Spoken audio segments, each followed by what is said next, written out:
നവകേരള നിർമ്മിതിക്കായുള്ള സുപ്രധാന തീരുമാനങ്ങൾ കൈക്കൊണ്ടാണ് കൊല്ലം സമ്മേളനം പിരിഞ്ഞത്. മുഖ്യമന്ത്രി അവതരിപ്പിച്ച നവകേരളത്തിനായുള്ള പുതുവഴികൾ രേഖ സമ്മേളനം ഐക്യകണ്ഠേന അംഗീകരിച്ചു.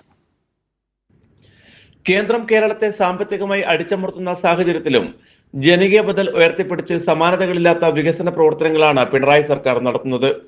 തുടർഭരണം നേടി ചരിത്രം രചിച്ച പിണറായി സർക്കാർ മൂന്നാം തവണയും അധികാരത്തിൽ വരുമെന്ന ചർച്ചകൾ നടക്കുമ്പോൾ പുതിയ കേരളം എങ്ങനെയാകണമെന്ന നയരേഖയാണ് കൊല്ലം സംസ്ഥാന സമ്മേളനത്തിൽ മുഖ്യമന്ത്രി അവതരിപ്പിച്ചത്. കേരള ജനതയുടെ ജീവിത നിലവാരം വികസിത രാജ്യങ്ങളുടേതിന് സമാനമായി ഉയർത്തുമെന്ന് നയരേഖ വ്യക്തമാക്കുന്നു. വിഭവ സമാഹരണത്തിനായി സംസ്ഥാനം സ്വന്തം വഴികൾ തേടും. അടിസ്ഥാന ജനവിഭാഗങ്ങളെ ചേർത്ത് പിടിച്ചാകും പുതിയ പദ്ധതികൾ നടപ്പിലാക്കുക. ജനങ്ങൾക്ക് ബുദ്ധിമുട്ടാകുന്ന ഒരു നീക്കവും സർക്കാരിന്റെ ഭാഗത്തുനിന്നുണ്ടാകില്ലെന്നും നയരേഖ വ്യക്തമാക്കുന്നുണ്ട്.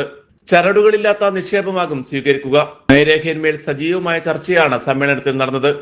27 പ്രതിനിധികൾ ചർച്ചയിൽ പങ്കെടുത്തു.